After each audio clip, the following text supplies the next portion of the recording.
Hello, this is Anirban Bhattacharya and welcome to my channel. তো আজ আমি রিভিউ করবো ভুলভুলাইয়া 3 সিনেমাটা, যেটা আমি কালকে দেখে এলাম। তো ভুলভুলাইয়া 3 মুভিটা আমার কেমন লেগেছে সে ব্যাপারেই কথা বলবো এই ভিডিওতে। তো চলুন শুরু করা যাক। তো প্রথমত একটু দেরি হয়ে গেছে, এখন সবাই মোটামুটি ভুলভুলাইয়া 3 সিনেমাটা দেখে নিয়েছে, আর ভুলভুলাইয়া 3 সিনেমাটা দেখে রিভিউ করে ফেলেছে। আমার যেহেতু একটু দেখতে দেরি হয়ে গেছে, তো সেই কারণে রিভিউ করছি দেরি থেকে। ঠিক আছে। তো আমার নিজের এক্সপিরিয়েন্সটা কেমন হলো বুলবুলার থ্রি দেখে, এবং বুলবুলার থ্রি মুভিটা ব্যক্তিগতভাবে পার্সোনাল কীরকম লেগেছে এবং কোনটা ভালো লেগেছে কোনটা ভালো লাগেনি সবটাই বলবো এই ভিডিওতে। তো প্রথমত ফার্স্ট আমি যদি এই মুভিটার সবকটা পয়েন্ট, ফার্স্ট পয়েন্ট যে মানে গল্পটা কি, তো গল্পটা হচ্ছে এখানে তোমার সবাই জানে আমাদের কার্তিক আয়ন তোমার রু বাবা, যেহেতু বুলবুলার টু এরই সিকুয়েল কন্টিনিউ করছে সিকুয়েলটা এখানে।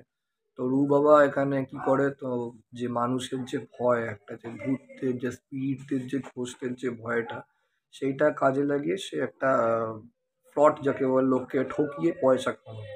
এবং সেটা মানুষরা বুঝতে পারছে না, সেই মানুষরা কন্টিনিউয়াসলি ভাবছে ও হয়তো সত্যি ওর সেই ভেতরে সেই ক্ষমতা আছে স্পিরিটের সাথে কথা বলার বা তোমার ভূতকে দেখার। মানুষদের মধ্যে যদি কেউ আত্মা ঢুকে যায়, পজেসড হয়, তো সেই আত্মাকে তার মানে মানুষের মধ্যে থেকে বের করে নেওয়ার এই ক্ষমতা রাখে। কিন্তু অ্যাকচুয়াল তো সেটা না, যারা ভুললো একটু সিনেমা দেখে তারা জানে, নতুন করে বলছি না। তো এইটাই মানে এবার এই যে ফ্রডটা করছে সেটা ধরে ফেলে, এবং ফ্রডটা ধরে ফেলা কারণ হচ্ছে যেখানে ও মানে যায় একটা কেস সলভ করা হচ্ছে সেখানে ধরে, সেটা আর বলছি না। এখনো সিনেমাটার কালকে হলে গিয়ে দেখলাম যা ক্রেজ হয়েছে, লোকে এখনো স্টিল ভালো দেখছে বলবো, কারণ অনেক প্রায় ফোর্থ উইক হয়তো হচ্ছে বইটা।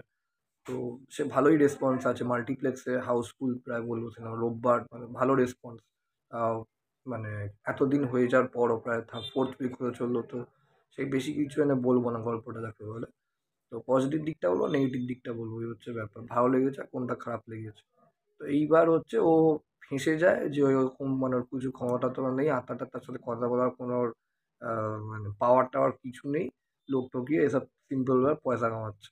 এইবার ওর সেটা ভিডিও করে নেয়। এবার এই ভিডিও তুমি যদি না মানে তোমাকে পুরো এক্সপোজ করে দেবো, তুমি যদি আমার রাজেশ শর্মা আর হচ্ছে মানে যে নায়িকা তৃপ্তি দেবনীর ক্যারেক্টার নাম হচ্ছে মীরা, ওর আঙ্কেল রাজেশ শর্মা পাঠ করছে এখানে, আঙ্কেলের ক্যারেক্টার পাঠ করছে মানে তোমার মীরা। মীরা তো নায়িকা তৃপ্তি দেবনী, ওরা দুজনে ধরে ফেলে এই ফ্রড করছে ব্যাপারটা। এবার ওদের তারপর যে ফ্রডটা তুমি এক্সপোজ করে দিতে পারি সোশ্যাল মিডিয়ায়, যদি তুমি আমাদের ডিলটা মানে করো, মানে মানে ডিলটা আমাদের সাথে পূরণ করো, দেন আমি তোমার এই ফ্রডটা এক্সপোজ করবো। তো এবার ডিলটা কি, ডিলটা হচ্ছে রাতঘাট জায়গাতে মঞ্জুলিকা একটা স্পিরিট আছে, একটা তোমার মানে মহলে যাকে বলে বলবো, সেই স্পিরিটটাকে যদি তুমি তাড়াতে পারো তাহলে তোমাকে আমরা টাকা দেবো। সে টাকা একদম হিউজ টাকা, মানে 10 কোটি টাকা। আর তোমাকে ভিডিও ডিলিট করে দেবে। ও না চাইতো, ওর কিছু করার নেই, অপশান চাইতে যায় উইদাউট মানে কোনো অপশান নেই বলে। তো এবার ওখানে গিয়ে কি কি হয়, এবং আদৌ মঞ্জুলিকা আত্মাটাকে তোমার ওই মহল থেকে তোমার তাড়াতে পারবে কি পারবে না, এবং মঞ্জুলিকার কি হিস্ট্রি আছে সেটা জানতে গেলে তোমাকে আপনাদের অবশ্যই দেখতে হবে বুলবুল রাত্রি মুভিটা। এইবার আসছি আমি তোমার সিনেমাটা কেমন, ফার্স্ট অফ অল। তো অনেস্টলি মানে সত্যি কথা বলতে গেলে যে সিনেমাটা প্রথমত স্টার্টিংটা খুব ভালো। মানে ভুলভুলাইয়া 2 এর যেরকম স্টার্টিং ছিল, তার থেকে আমি মনে করি ভুলভুলাইয়া 3 এর স্টার্টিংটা বেশ ভালো। মানে পজিটিভ হচ্ছে এই সিনেমাটা, একটা হচ্ছে ভুলভুলাইয়া 3 এর স্টার্টিং, আর ভুলভুলাইয়া 3 এর হচ্ছে লাস্ট মানে ফিনিশিংটা। তো ফিনিশিং আর স্টার্টিং এই দুটোর খুব ভালো। মানে স্টার্টটা যেরকম ভালো হয়েছে সেরকম ফিনিশটাও ভালো, যার জন্যে কি হয়েছে সিনেমাটা হিট হয়ে গেছে। মাঝখানে সিনেমাটার অনেক জায়গায় মানে খুব মানে ডিরেকশন ভুলভাল আছে, কোথাও স্ক্রিন প্লে মানে ল্যাক করছে, কোথাও অনেক জায়গায় খুব রিপিটেটিভ, কোথাও দুমদাম অনেক কিছু হয়ে যাচ্ছে, বোরিং লাগছে। কিন্তু যেহেতু স্টোরিটার বেসটা খারাপ না একেবারে, আর স্টার্টিংটা ভালো হয়েছে, আর লাস্টে ফিনিশিংটা খুব ভালো করেছে, যার জন্য বইটা পুরোটাই যেটুকুনি উইকনেস ছিল সেটা পুরো কভার করে দিয়েছে। আর হচ্ছে মেন কমেডি, ভুলভুলাইয়া 2-তে যা কমেডি ছিল তার থেকে অনেক বেশি কমেডি ভুলভুলাইয়া 3-তে আছে। আর রীতিমতো সেটা মানে জোরে জোরে হাসার মতো কমেডি। এবং ওই রাজপাল যাদবকে পুরো স্পেসটা দিচ্ছে রাজপাল যাদব, সঞ্জয় মিশ্রা, আর ওর নামটা আমি জানি না, যে সে মানে গোলমালের থেকে পাঠ করছিল, ওই যে পেটেন্ট আছে ভদ্রমহিলা, দারুণ পাঠ করেছে। ওই এমনি।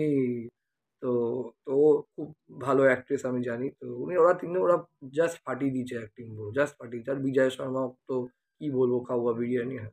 তো ছোট, ছোট ডায়ালগগুলো এবং সেই নস্টালজিক ডায়ালগগুলো ফিরিয়ে নিয়ে এসছে অনেক জায়গায়। তো ওইটা খুব ভালো লেগেছে বলবো, তাই না? কমেডি পার্টটা খুব ভালো হয়েছে এখানে। খালি মানে আমার যেটা বাজে লেগেছে, মানে কোথাও, কোথাও কার্তিক আয়ন আর দীপ্তি রোম্যান্স দেখানোর জন্যে হঠাৎ, হঠাৎ করে গান ঢুকিয়ে দেওয়া, এবং কোথাও মানে বোঝাই যাচ্ছে একটা মানে হরর ফ্লিকের মধ্যে একটা রোম্যান্স এস্টাবলিশ করার জন্য সিনগুলো তৈরি করা, এবং আবার দুম দুম করে হরর সিন এস্টাবলিশ করার জন্য সিন ঢুকিয়ে দেওয়া হচ্ছে। তো এই জায়গাগুলোতে খুব মানে স্পেশালি ফার্স্ট হাফটা থেকে যখন আস্তে আস্তে ইন্টারভেলের দিকে এগোচ্ছে, তখন সিনগুলো অতটা জোরদার হয়নি, অতটা ভালো হয়নি, এটা আমার মনে হয়েছে। আর বাকি ওভারঅল ভালো যেটা হয়েছে, সবচেয়ে স্ট্রং হচ্ছে অ্যাক্টিং। তো অ্যাক্টিং পারফরমেন্স খুব ভালো হয়েছে। অ্যাক্টিং পারফরমেন্স মানে জাস্ট কার্তিক সিরিয়াসলি খুব ভালো কাজ করেছে বলবো। কেন ভালো কাজ করেছে? আমার মনে হয় এটা কেরিয়ারের ওর বেস্ট কাজ হয়েছে। মানে ও প্রথমত মানে ও যে স্টার হয়ে গেছে, সেই কনফিডেন্স ওর ওপর পড়ছিল সবচেয়ে বড় কথা। মানে ও যে স্টার, মানে ওর সেই স্মার্টনেস, ওর সেই প্রেজেন্টেশন বলো বা ওর ডায়ালগ ডেলিভারি বলো, সত্যিই খুব ভালো কাজ করেছে, কোনো ডাউট নেই। আর বাকি বিদ্যা বালনকে অনেকদিন বাদে স্ক্রিনে দেখে দারুণ লাগছে, ভালো কাজ করেছে। মাধুরী দীক্ষিত অ্যাজ ইউজুয়াল খুব ভালো। আর ওভারঅল অ্যাক্টিং পারফরমেন্স খুব ভালো হয়েছে। স্ক্রিন প্লে তো বলেই দিলাম, কমেডিটা খুব ভালো। কিন্তু আর ভালো একটা জিনিস লেগেছে, সেটা হচ্ছে তোমার আহ, লাইটের কাজ বলবো, ফটোগ্রাফি মানে সিনেমাটোগ্রাফি দারুণ হয়েছে, আর ভিজুয়াল এফেক্টের কাজ খুব ভালো হয়েছে। মানে ক্লাইম্যাক্সে কিছু জায়গায় ক্লাইম্যাক্সটা পুরোই বলবো, মানে লাস্ট 30 মিনিটস মানে দারুণ বলবো। আর কিছু কিছু জায়গায় মানে মানে ভিজুয়াল এফেক্টের কাজ, লাইটের কাজ আর ফটোগ্রাফির কাজ এত ভালো যেন দেখতে খুব ভালো লাগছিল। মানে ওই তিনটে জিনিসের জন্যই কোথাও মানে ভয়ের ফিলটা অনেক বেশি হচ্ছিল বলবো। তো ওভারঅল বলতে গেলে সিনেমাটা ভালো হয়েছে, খারাপ না। যারা এখন দেখোনি তারা দেখতে পারো সিনেমাটা, এটাই বলবো। তো থ্যাংক ইউ সো মাচ। ভিডিওটা ভালো লাগলে লাইক করুন, কমেন্ট করুন, শেয়ার করুন, চ্যানেলটাকে অবশ্যই সাবস্ক্রাইব করে রাখুন ফর ফিউচার আপডেট।